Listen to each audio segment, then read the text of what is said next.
Hello everybody. So today I will talk about calculus. The topic today is about integration. So now I will show you how to answer.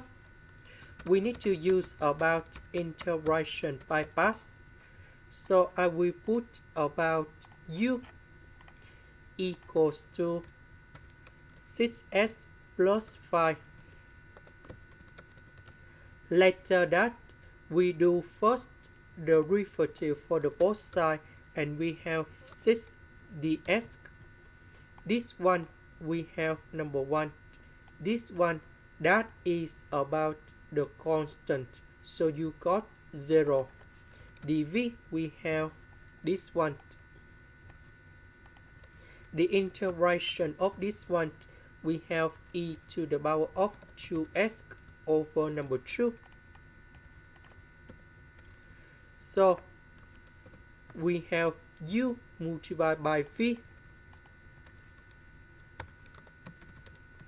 minus we have the u multiplied by v. So we have number 6 divided by 2.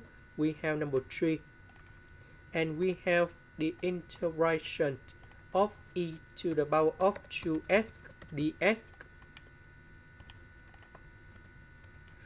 So this one we have e to the power of 2x over number 2 and I will put about c. This is the end. Thank you for watching.